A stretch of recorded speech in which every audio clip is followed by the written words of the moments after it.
I'm a fan of setting big goals. I've even wondered, what would it be like to take a group of students from our band program out on tour?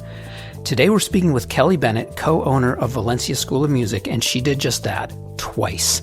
Kelly walks us through the real challenges of making something this ambitious happen as she took a group of 7 kids on tour to perform this summer, from New Jersey to Nashville. She shares details on timeline, budget, logistics, and everything else. It was a ton of work, and the results were more than just accomplishing the goal. Kelly gave this group of kids and their families a transformative experience they'll remember for the rest of their lives. I want to talk real quick about instructor training. Training is incredibly time-consuming, and it's actually something I used to avoid because of it. I'd hire a new guitar instructor and basically cross my fingers, hoping for the best. That strategy, or lack of strategy, just wasn't sustainable. My goal now is providing staff with the right tools to teach effectively and feel confident. When I published Complete Guitar Strumming, I did all the hard, time-consuming work in the front end. Along with the book, I've created a free instructor companion guide and training videos to help new instructors learn the material quickly and teach with confidence. These are the exact same training tools I use, and anyone using the book gets access to them. So you don't need to spend hours training your guitar instructors. I've done the heavy lifting for you. Visit rockschoolproprietor.com/book for all the details.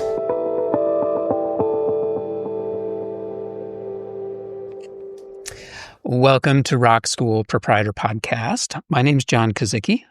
And I'm Mandy York. And Mandy, we are going to be joined by a guest today. Our guest is co-owner of Valencia School of Music, which is in a suburb of Newark, New Jersey. She is a vocalist and a voice instructor at the school as well, and she coordinates the performance program and all the bands at her studio. Kelly Bennett, how are you today? I'm good. How you doing? Doing well. So, Kelly, we're going to talk about this big project that, well, it sounds like you've been doing it for a few years, but you just wrapped it for the summer. You took some of your bands on tour this summer. I did. Yeah. I did. I had help. And the thought of, on top of running your studio and the everyday activities that are involved with that, then deciding, you know what, I'm going to coordinate a tour, not just a tour, but a tour with teenagers, presumably, maybe some preteens. Pretty big undertaking. When you put it like that, it right.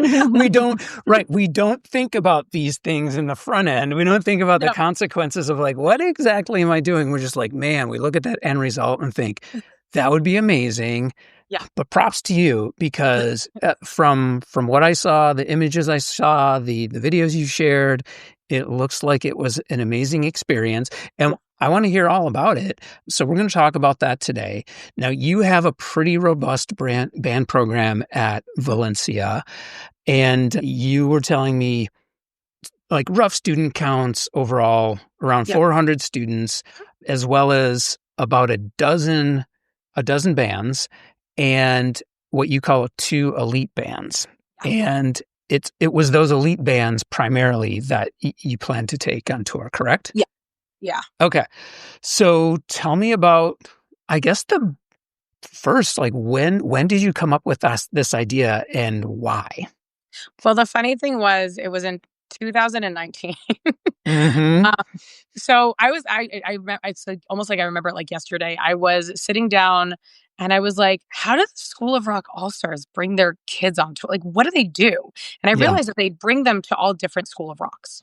Yes. And I was like, there's so many schools that are privately owned in this country and like internationally, definitely.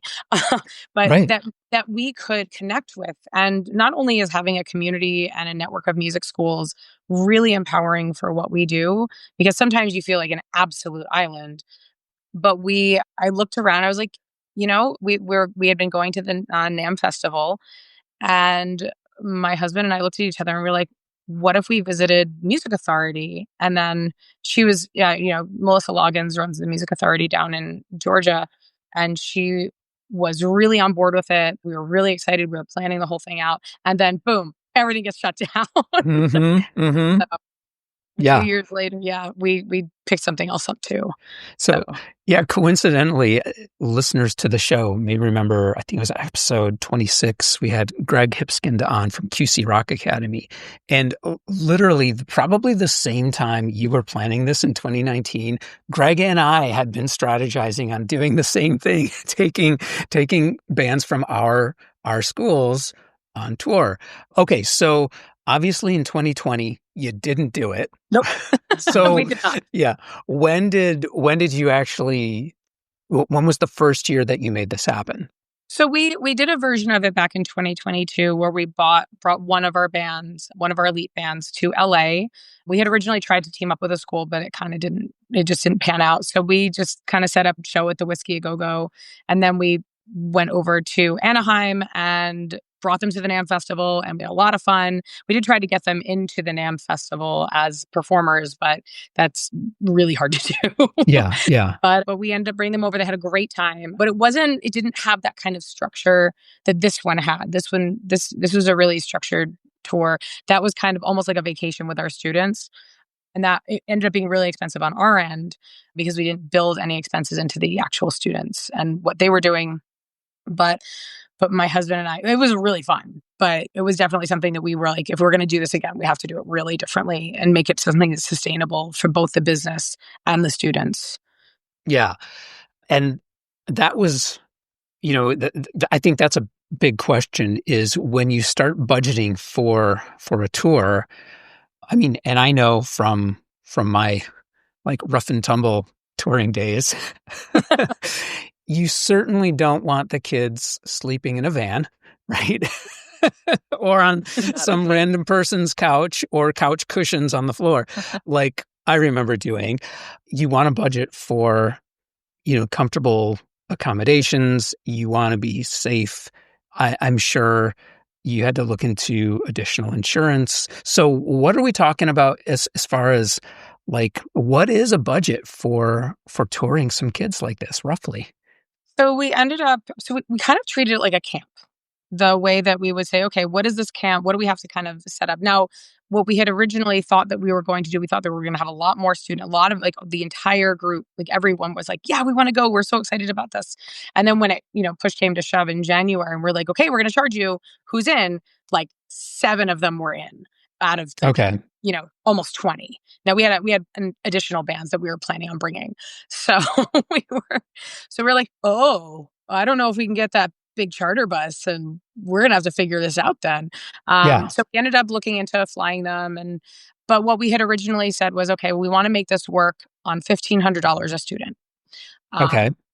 And then that's what we charged them because that was what we quoted them. And I was like, oh my goodness, we have to make some changes. We have to make some adjustments because there is not as much money as I had thought to bring transport everyone, room them. Now we had worked with, someone from Music Authority to help us book a hotel in Georgia. Yeah. So there was definitely some help on the other school's end. And then we allotted for things like, an allowance for the fact that we had to bring a teacher down and we had to pay for their accommodations. And we basically, we did end up building our accommodations and our travel into the budget of everything. Mm-hmm. And then the performance. So sometimes you have to pay to put together a performance and you have to book a room. And we built that in, and we built in one time that we're going to bring everyone out for like a big group dinner. But we were like, okay, so as accommodations, travel, and your shows are on us, and we're going to go out to dinner one day. Everything else, guys, is on you. So they brought down spending money and things like that. You want to go buy things, you want to go, when we grab lunch and things, you guys take care of that. We'll take care of the rest. And, as far as like their own spending money, they brought down with us. Now that with the caveat of, I'm in an area where the schools bring the kids to Japan, to Austria, their school trips are all over the world. So these aren't, trips like this aren't inaccessible or, cost prohibitive for many of our students. That's something that I kind of looked at what the schools are doing, the public schools are doing, and said, okay, this is like way scaled back from what the public schools do. That's So it was smart. that in the regular world that they live in, it's very accessible. So yeah, it was That's something. Did you have any fun. Did you have any parents come with you, or was it just you and your staff? Just a lot of parents met us in Nashville because they didn't want to go to Georgia, but we we had told this. We love him so much. His son just graduated. We had told him about 3 times, like, okay, but your accommodations are not paid for. We have not booked you a flight. We have not booked you a room. Make sure if you are coming that you are going to book that stuff. Shows up to the airport. He's like, what do you mean we don't have a flight? Oh, no. Oh, wow. So we did some, we helped him he found something. He got down there a little after us. We're just happy that he fit in the cars that we rented. Oh, my Yeah. That gosh. sometimes things just happen, and like an extra person when you are accounting for a very specific number is like, okay. And then there was a little debacle at the hotel, but you just kind of like try to deal with it and stride. Nothing will ever go perfectly. Nothing. Just like No, a real tour. just like a real tour.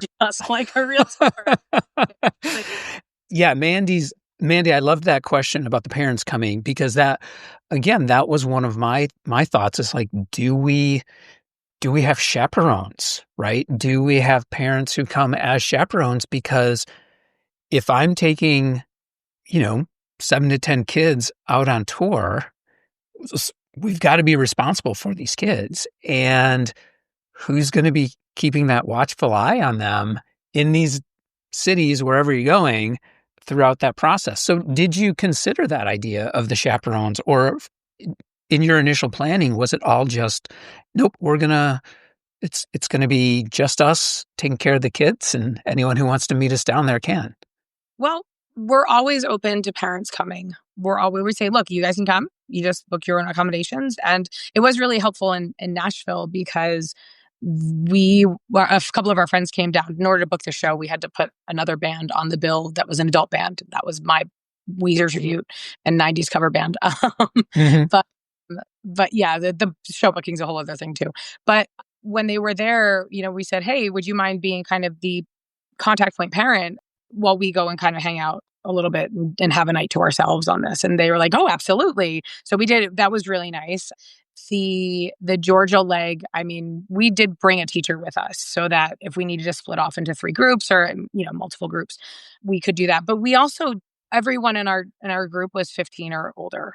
So Okay. there was a little bit more of like, we didn't need to keep them on such a tight leash. I don't know that I would bring anyone on tour younger than 15, just because they're going to want to go and explore, and they're going to want to, and keeping tabs on that many, keeping them, you can say to a 15 and 16-year-old, send me your location. You can go explore for 30 minutes, and then we're meeting back here in 30 minutes, Yes. And that's not that big of a deal. But, having a 10-year-old, in crowds in Nashville or Manhattan or, anywhere, to be honest, like, it's very easy to lose track of them. So I don't think that I would want to bring somebody that wasn't used to being responsible for their own location. And the thing is too, when you're bringing this small of a group, those kids. Yes. Like, I know those kids. I know their families. We're not bringing kids that have just started at the school. We're bringing people that we've known for years and have known us for years. And I think that's a, I haven't thought of it, but this is probably a big piece of why this works, because they are longstanding families. They're longstanding students. We know them really intimately. And, Mm-hmm. and the families are we're like really, even professionally and personally, we're really close to the families. So so then you've got 7 kids on this most recent tour. You've got 7 kids out on tour with you, and you're there. You said you paid an instructor to be there. How many adults to the kids are out on this tour? Well, with the school, it was, 7 kids and 3 adults that were, working. Yeah. So that was like 2 to 3 kids to an adult. Yeah, so you can play a decent zone defense with with 15-year-olds and the 3 adults, no problem. And some of them were 18 too. Like, some of them were, high school graduates. So which was a relief. Yeah, that's fantastic, because then you can almost have, the older kids kind of be the responsible ones for maybe some of the younger kids. Okay, so why don't you now you mentioned also you set this up as a kind of like a camp, and you mentioned January was when you decided or you told everyone, okay, we're going to charge you the $1,500 per kid for this tour. January, much earlier than July when you actually do the tour. So when does your planning for this start and sort of starting to plant those seeds with the students and their parents to get this tour happening? I mean, we made the calls to Melissa to set it up with Music Authority in August of last year. Okay, so you're starting Like a planning year. for the tour, yeah, a year in advance. Which Okay. is, I mean, it's in line with how I time manage my school anyway, because I'm Mhm. pretty much done with most of my show. I got like 3 more shows to book from now until till June. Yeah. Everything's booked, everything's on the books, everything's done for the school year for the most part. I'm just waiting for one of my venues who likes to drag their feet. And the summer schedule is out. It's already filled out for next July and August. Like, if I'm not done with the schedule and where everything is sitting for next year, then trying to do something. And as you know, in November, December, January, February is like, oh, Yes. so Yeah. that's a tough time of year to be putting anything together in its initial phases for that school year and summer. And have the students and parents at this point, because you said you did this the first time in 2022. So have you done it every year since It's, then? I We did in 2022, and then this year it's been 3 years, but the 2022 one was so cost prohibitive and so expensive that I think I am not the money person. I am the spending person. I am Gotcha. the marketing person and the let's do this new program person. My Yeah. husband is the thank God, because I failed accounting like 3 times in college. I made 3 attempts at it. He's kind of looking at the books and he's like, we can't do that again. Like, we can't ever Okay. do we did in 2022 again. It's way too expensive. It's not realistic. It's not sustainable. So, I came up with this kind of concept of, well, if it was a camp, how would we do this? Like, because I used to do a musical theater camp that was unbelievably cost prohibitive, but we always managed to hit a zero line.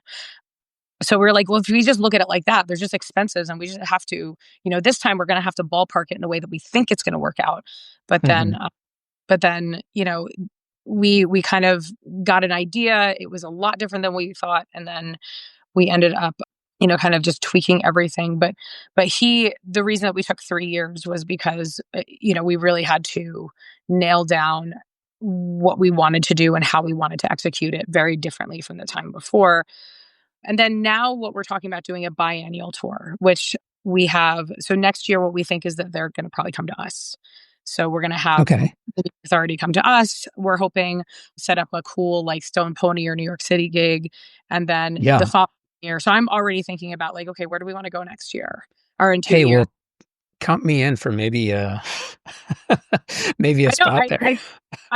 I've dropped some, you know, Detroit area. You're in the Detroit area, right? Yeah, yeah. Uh-huh. Yeah. Yeah, I've we're like dropped a some. lot of times we're a pass-through city, right? So, like, if Okay, someone's playing Cleveland and then Chicago or vice versa, got it. right? We're sort of like sometimes a pass-through city. Okay, so then 2022, you did it for the first time. Comparing that to, because you said that was cost prohibitive. You took some time to figure out a better plan, better budget, did it again this past year in 2025. You're talking about it as if it was successful. In that, are you thinking like, okay, we made strides to the point that we can continue to modify this and make this a regular thing? Yeah, absolutely. Okay, Yeah, we're just looking, anything that we do, you're never going to get it right on the first go. We sure. definitely the first go in 2022, but this year we got a lot closer. We got like 80% closer to the goal post, and we're like, okay, if we start tweaking and we start thinking more realistically and basing our expenses on the last time and basing, how we executed, I think that we can get to a point where, and I'm not, this is never going to be a program or an something that we want to turn a profit on. This is primarily for the kids experience. And there is a, what's the word? It's a prestige thing, Yes. where we do Yes. this. And our local School of Rock also does it. Uh-huh. So there's a competition element for me. My students know that. Yes. I don't know that the Yeah. whole of the school knows that, but my students know that.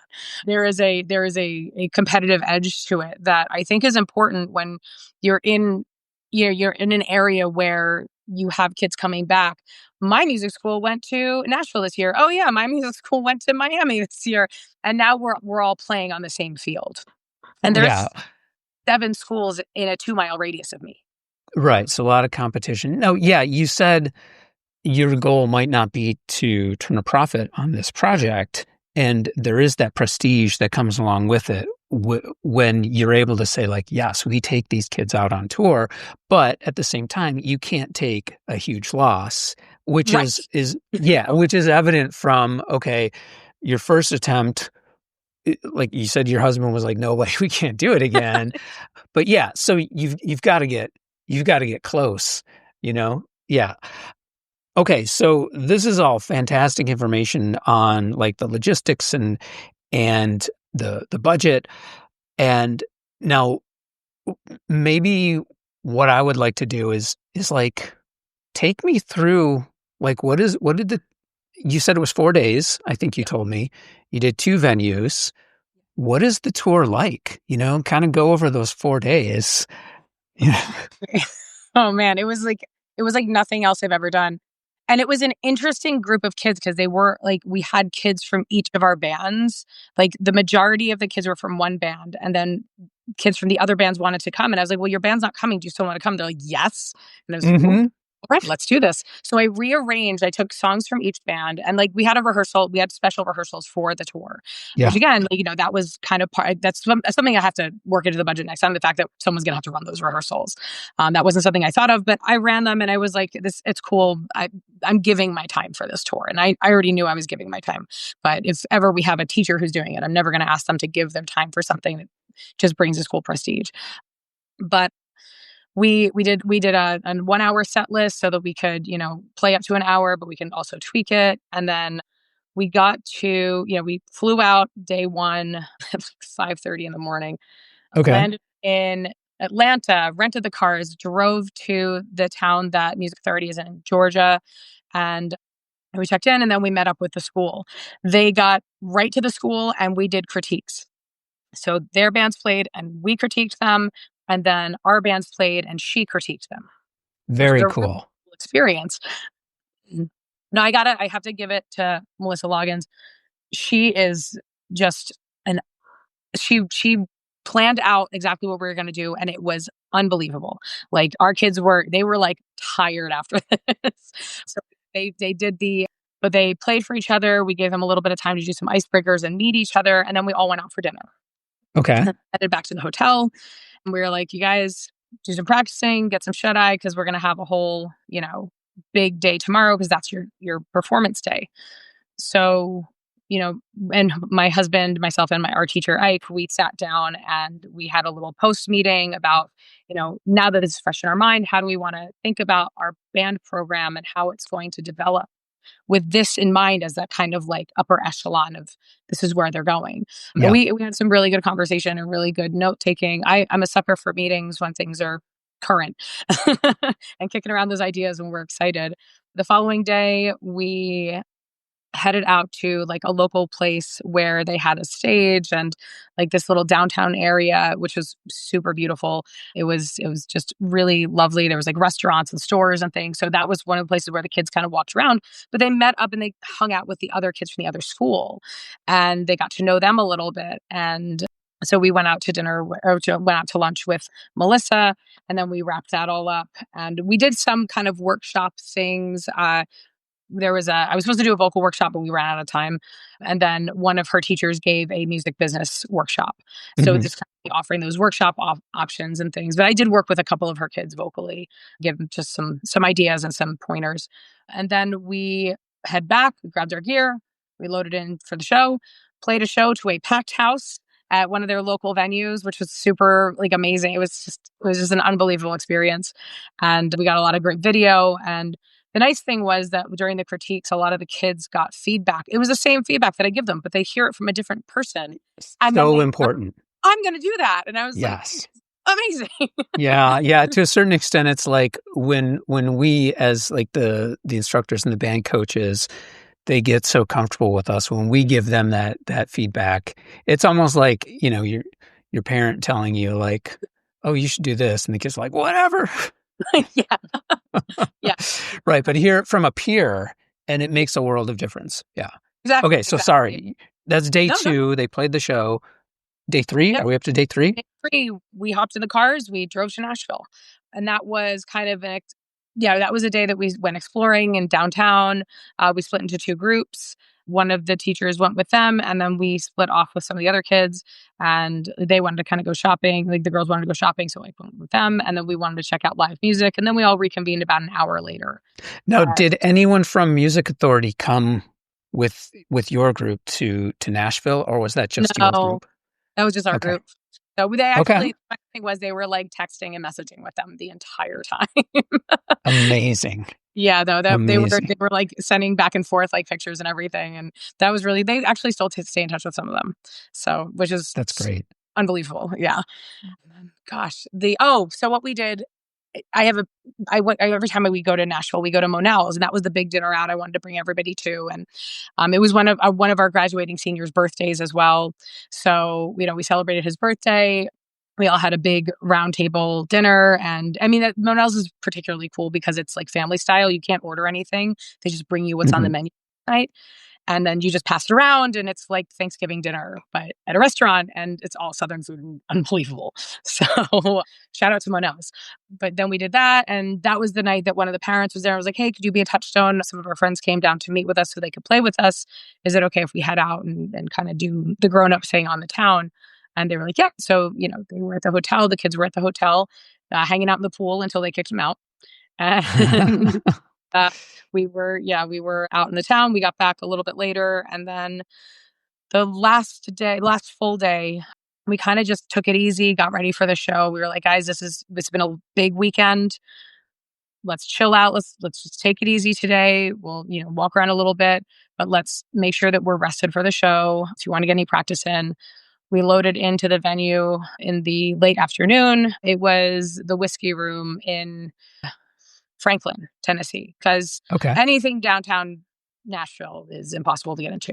There was actually, I'm going to just throw in, there was one thing, because we were walking around a bit, and we went to the Bon Jovi bar, and it was all ages during the day, so we were able to bring the kids in. And we asked one of the guys who's walking around with the tip bucket, as they do in Nashville, and we were like, hey, what would we have to pay you to get one of our students to play Freebird on guitar? And he was like, $100 for Freebird and $100 for your student. So he's like, let's see what I can drum up. We ended up having one of the best guitarists who ever came through our school, and our student bassist, who has never picked up a 5-string bass and had to figure it out on the fly. Yeah. He did a great job of it. They played Freebird with this like cover band in Nashville on the tiered stage at Bon Jovi's bar. And they got off and they're like, I've never done anything that cool in my life. And I don't think I so cool. Yeah, that's very cool. Amazing. Yeah. Amazing. Okay. So that's day 4, right? Yeah. And then you fly back? Yeah, we hung out, and then next morning we wake up, we check out at the sun was not yet out. Right. And we kind of a couple of kids decided to stay with their parents. So we didn't bring them.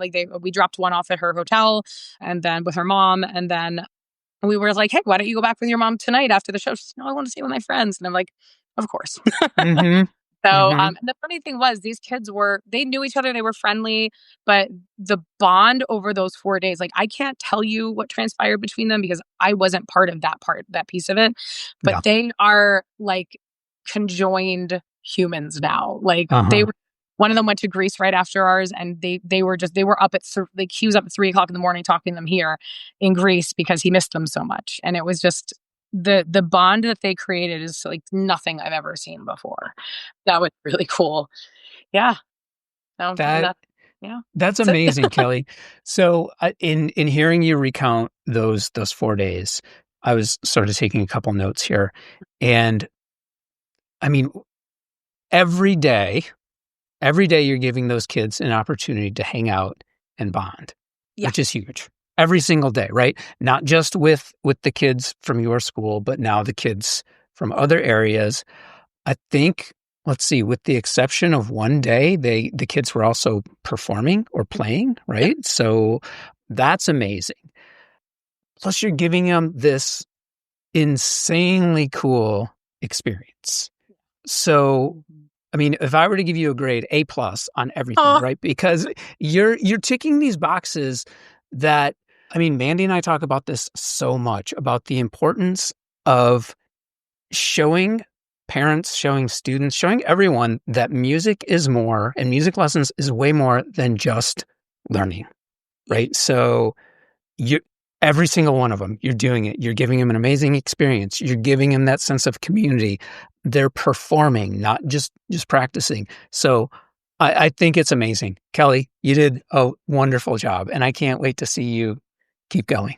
well, I it's so mean, funny. All you do is you think about and you probably will relate to this. You are okay. Here's the things I need to fix for next time. Is the immediate thing that you think about, sure. and that's how you drive a better product and a better experience and everything. But it's nice to hear that Yeah. too.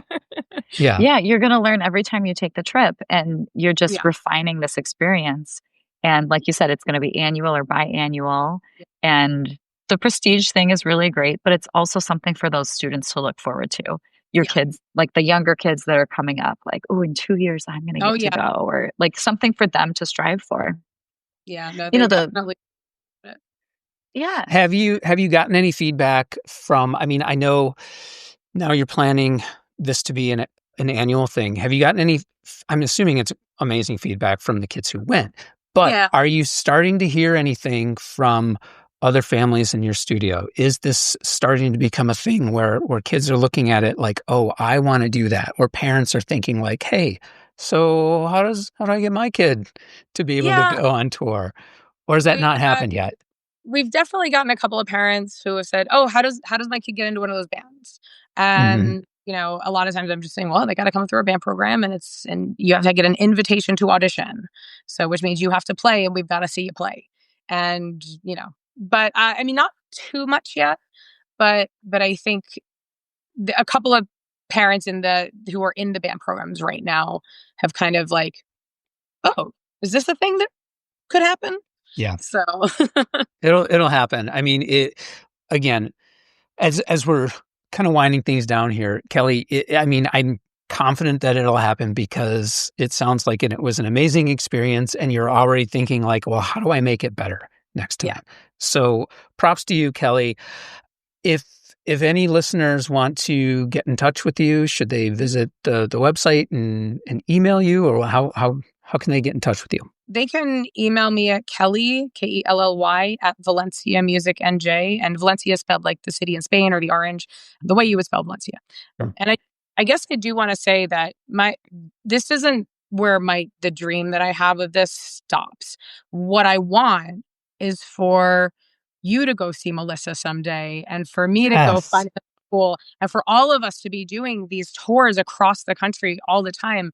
And I've always wanted to do this thing where I create like essentially a NAM for music schools, because NAM isn't really focused on the private lesson business. They're really in the public sector and the merchant sector Mhm. and the retail. And I've always felt like I want to be in the top 100, but I don't want to do retail. But that's something that I think just seeing and I'm in BAM Squad, seeing the interactions and how much we rely on a community is just it's so important to us, like maintaining our sanity Mhm. and keeping a balance in what we're doing as music school owners. And I would love to see that be like even something that we're all a part of, and doing a national conference where our students can be the performers. And so that's all part of this. Is just phase one of world domination, apparently. I love it. I love it. Yeah. So It's great. Yeah. yeah, but It, that's it, that's what I really want. I want every school to feel like they can be a part of this. I love that, Kelly. Well, and Kelly Bennett, thank you for coming on Rock School Proprietor Podcast. You're doing amazing things. Keep it up. And Mandy, thank you for having me. This was great. Thanks for coming on. Okay, we'll see you guys next time. Thanks again to Kelly Bennett for sharing her story. I absolutely love what she's doing and appreciate that she's raising the bar in our industry. If you have topic suggestions or questions, contact us at info@rockschoolproprietor.com. We always love to hear from you and consider ideas for the show. We've got free resources over at rockschoolproprietor.com, and we've also got our private Facebook group, The Modern Music School. Please join us over there. On social, I'm at rock.school.proprietor on Instagram, and John Kazicki on both LinkedIn and Blue Sky. Ratings and reviews on Apple Podcasts and Spotify are always appreciated. And if you enjoyed the show and gained insight from our conversation, then we count that as a win. All we ask in return is that you pay it forward, and please share the show with someone you think needs to hear it.